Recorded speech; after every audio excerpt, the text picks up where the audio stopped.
Fala galera, tudo bom? Tio Uli aqui na área. Vamos dar continuidade à análise horizontal dessa vez.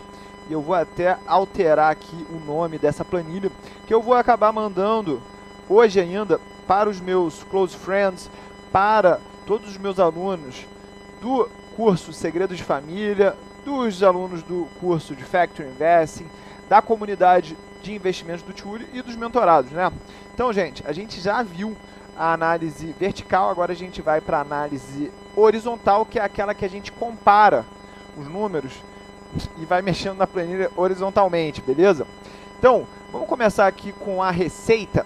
A receita da Natura cresceu 16,9% de uma base já gigante de 11 bilhões 885 milhões. Essa receita alcançou 13 bilhões 896 milhões. Só para você ter uma noção, a média de crescimento dessa receita nos últimos 5 anos para a Natura foi de 14%.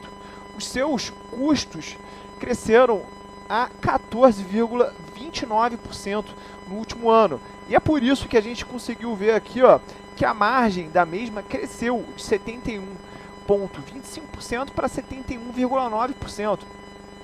É isso que a gente quer ver numa empresa, ela aumentando as suas receitas numa velocidade maior do que os seus custos e despesas. E aí a gente viu o lucro bruto crescendo 17,97% nesse último ano, enquanto a média dos 5 anos anteriores foi de exatamente 14,44%. Então, a empresa ela vem cresceu no último ano, né, num ritmo maior do que ela vinha crescendo nos últimos 5 anos. E para quem não sabe, a empresa, além de ter feito a aquisição da rede The Body Shop, ela comprou também a Avon Cosméticos, empresa aí que estava listada nos Estados Unidos, se eu não me engano, tá? Então, gente, para a gente dar uma olhada aqui, a gente tem que ver se as receitas cresceram acima das despesas.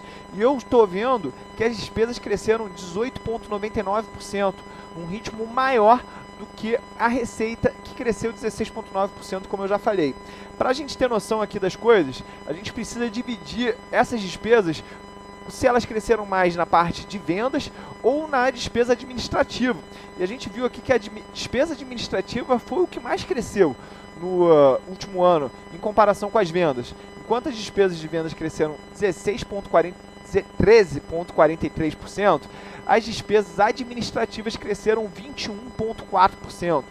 E aí gerou um impacto no EBIT, que foi de um crescimento de apenas, entre aspas, 11,86%. Mas quando a gente pega em relação à média dos últimos 5 anos, esse valor não vem crescendo, gente. Por quê? A empresa ela comprou o The Body Shop, que é uma estrutura mais cara do que a estrutura que a Natura tinha antes. Ah, Tio Uli, pô, então não fez sentido essa aquisição. Eu acredito que possa fazer sentido caso a estratégia da empresa venha se tornar uma empresa global, ou seja, ela diversificou as suas receitas para fora do Brasil de uma maneira muito mais agressiva, porque a The Body Shop ela está no mundo inteiro. E aí a gente vê que o resultado financeiro, esse, caiu 7,1%, mas em termos absolutos esse valor chegou em um prejuízo de 641 milhões de reais, menor do que os 690 milhões de reais de prejuízo financeiro que a empresa teve no final do segundo trimestre de 2018. Quando a gente pega aqui o lucro antes do imposto de renda, a gente vê que ele cresceu 37%, mas aí também estava de uma base menor, porque no ano passado esse valor ele caiu 43%. Se a gente pegar aqui a média dos últimos 5 anos, a gente vai ver que a média de crescimento foi, na verdade, um decréscimo de 9,16%, tá? Quando a gente chega aqui no lucro líquido, a gente vê que a empresa ela teve um crescimento no lucro líquido de 56%. Mas olha só, gente, a empresa ela tinha, a gente já viu na análise vertical, uma margem que chegou já a 10,5%, isso em 2014. Essa margem ela chegou a 7,9% em 2017 e no último ano ela foi de apenas 4,2%. Isso aí pode melhorar no médio e longo prazo? Pode sim, porque eu acredito que nessas despesas administrativas tenham vindo muitas despesas de reestruturação e de integração da The Body Shop na Natura. Então eu acho que os resultados de sinergias ainda podem ser observados no balanço, mesmo essa aquisição já tendo acontecido há 2 anos, porque a aquisição da The Body Shop aconteceu em 2017, tá? E agora ela vai ter que digerir também a aquisição da Avon, como alguns chamam. Então, vamos ver só a média aqui de rentabilidade do lucro líquido, de crescimento dele nos últimos 5 anos, antes de 2019, ela vinha com um decréscimo aí de 1,8% de diminuição do seu lucro líquido nos últimos 5 anos em média, gente. Isso não é bom. E aqui, para completar, o EBITDA dela cresceu 27,4%, mas a empresa ela tem que reinvestir na sua depreciação, ela tem que fazer outros investimentos que não são contemplados aí no EBITDA, tá? O EBITDA é uma visão muito abrangente sobre fluxo de caixa e a gente não deve levar tão a sério quanto as pessoas no mercado costumam levar, beleza? Só para você ter noção, o EBITDA ele cresceu a uma média de 3% nos últimos 5 anos antes de 2019 e em 2019 a gente viu um crescimento aí de 27,4% nesse EBITDA, tá? Alcançando aí o montante de 2 bilhões 206 milhões. Vamos fazer aqui rapidamente a análise horizontal do balanço patrimonial da Natura. Só para a gente ter uma noção, o ativo total ele cresceu 15% no último ano. A média dos últimos 5 anos anteriores foi de 24%. O ativo circulante se manteve estável aí, contra uma média dos 5 anos anteriores de 15,92%. Caixas e equivalentes, a gente viu crescendo 37%, bem acima da média, que foi de 17,9% dos últimos 5 anos anteriores. Os estoques cresceram numa velocidade menor do que o ativo total, mas não foi menor do que o ativo circulante. Por quê? Porque eu vi aqui que a empresa ela cresceu muito o seu ativo circulante, mas não teve crescimento, né? Na verdade, grande parte do ativo total, na verdade, que cresceu 15%, eu acredito que tenha sido do imobilizado, que aumentou 1 bilhão e 800, o seu valor total, e os intangíveis líquidos meio que compensaram isso, diminuindo 200 milhões. O capital de giro da empresa diminuiu em 36%, chegando à marca aí de 1 bilhão 547 milhões, e a gente não tem aqui outros dados tão significativos para a gente chamar atenção na parte do ativo. Só para você ter uma noção, o imobilizado cresceu 80% no último ano. A média nos 5 anos anteriores foi de 24,2%, tá? Vamos dar uma olhada agora no passivo circulante.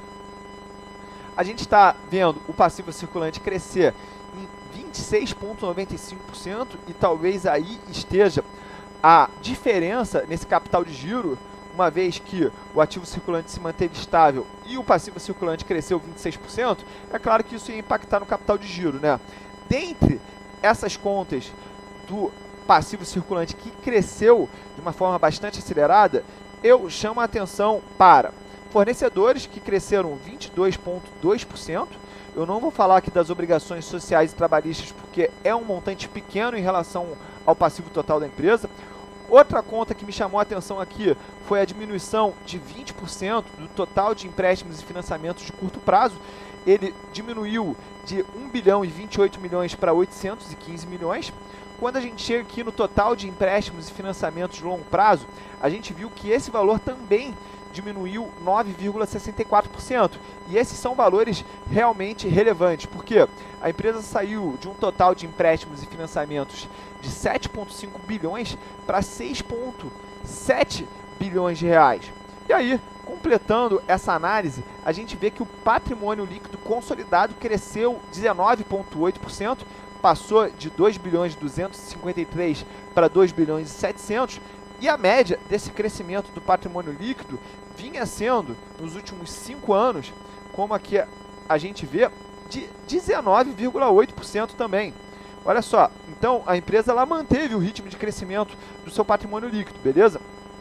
E vamos ver se ela diminuiu o número de ações ao longo do prazo? Não diminuiu, olha só, ela tinha 431 milhões de ações em 2011 e em 2019 ela continua com os mesmos 431 milhões de ações, ou seja, se a empresa ela recomprou ações ou se ela emitiu novas ações, isso aí acabou meio que se equilibrando nesse meio do caminho, mas eu não lembro da Natura ter emitido ações nos últimos anos, tá? Então, é uma empresa aí que ela vem apresentando um crescimento relativamente acelerado nos últimos anos, mas muito dependente de aquisições, tá? Eu não gosto disso em empresas, mas é claro, gente, se isso vai virar uma compra, uma venda, ou se você só está querendo ver isso como um estudo intelectual, isso aí é claro, né? A gente não está fazendo recomendação aqui em momento nenhum, gente. Isso aqui é somente um estudo.